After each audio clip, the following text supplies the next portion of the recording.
guys, I'm so excited to be here doing a guest video on my mom's channel. So today I'm going to show you how to make homemade paneer cheese. This recipe is for about a gallon of milk, which makes a pound to a pound and a half of cheese. But if you don't want that much cheese or you don't want to use that much milk, it's okay. You can use half it, fourth it, whatever. It works. All right, so let's head on over to the kitchen.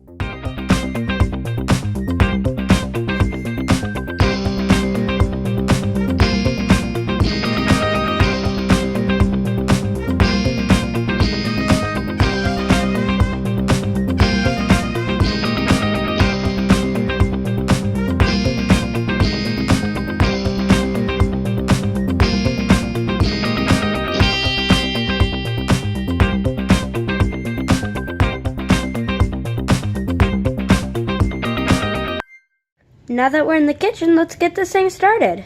This is what you're going to need for this recipe.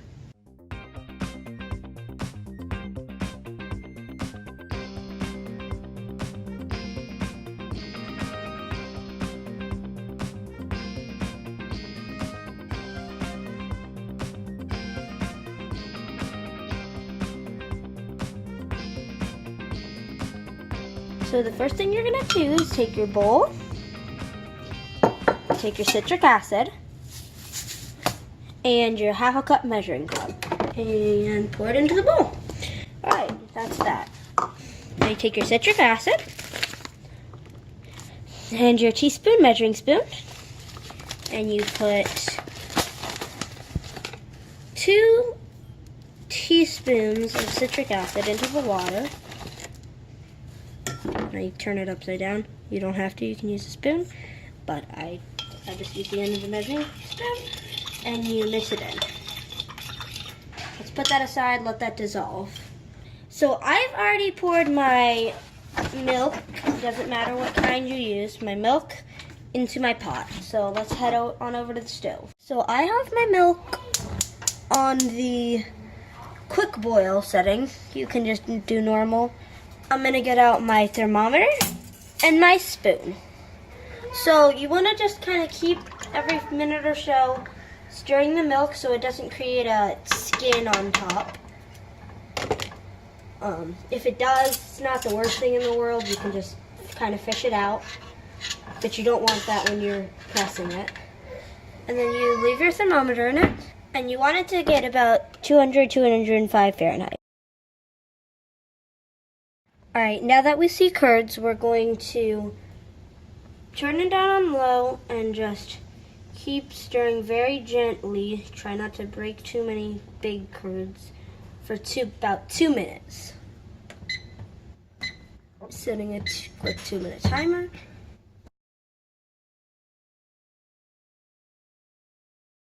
Don't stir too hard.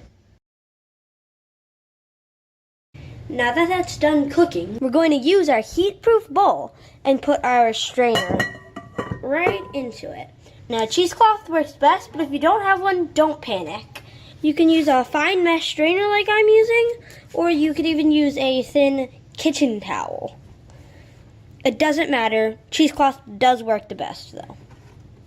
Alright, so I am actually going to use both the strainer and the towel, just like that. Put the towel, I'm going to put it in there. And I'm just going to want to slowly, got to be careful with this part, the curds are still very, very, very hot. So I'm going to take my spoon and I'm going to slowly just start putting try to get as much away as you can out, but just little spoonfuls of curds in and hopefully we'll save the doing this will save the curds and get rid of the whey in the bowl. You might have to change out, you might have to dump the whey in the bowl, in the sink a few times. If you want to save the whey, that's totally okay too.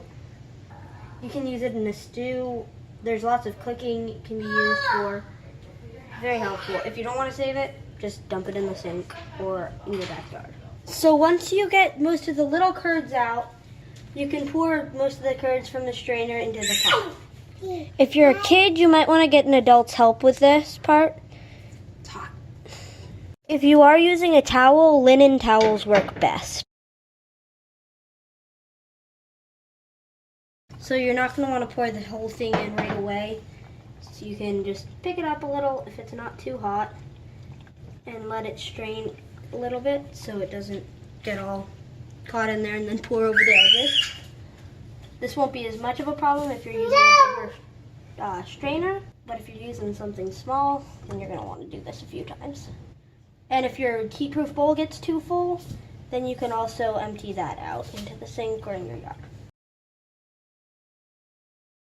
So now that all of our curds and whey are in there, we are going to just you're going to grab a few sides of your towel and kind of lift it up. Make sure you get all the good stuff out.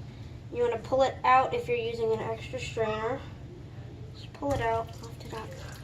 And you're going to take your plate. You're going to take your gallon size thing of milk or whatever size you're using. You're going to fill, if it's a gallon size, you're going to want to fill it about halfway full with water. If it's any other size, you're probably going to want to fill it all the way, unless of course it's bigger. Alright, so you're going to take, I'm going to take this colander out, make sure there's no drippings. A few little bit drips on the counter, it's okay, you can just wipe it up.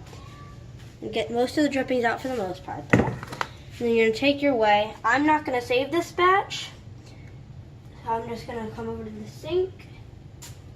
So you're just going to now take your cheese, put it in the bowl. You're going to twist the top, put it down, put your plate on top, and then take your half gallon of water and let it sit on top. Give it a few little squeezes and then just kind of balance it, let it sit on top. You're going to want to let it sit there for 15 minutes. A few minutes into the pressing, if you get a lot of whey, you might want to take your milk and your plate off and the cheese and just kind of leave the cheese in and just kind of pour some of the whey out into the sink and then continue your pressing.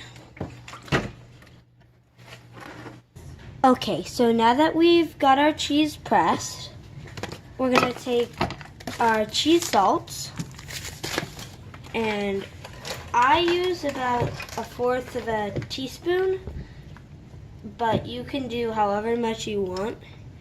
And you can actually, if you want, put it on before you press it, so it kind of gets mixed around in the actual cheese. And there are molds you can use. There's lots of different things you can do.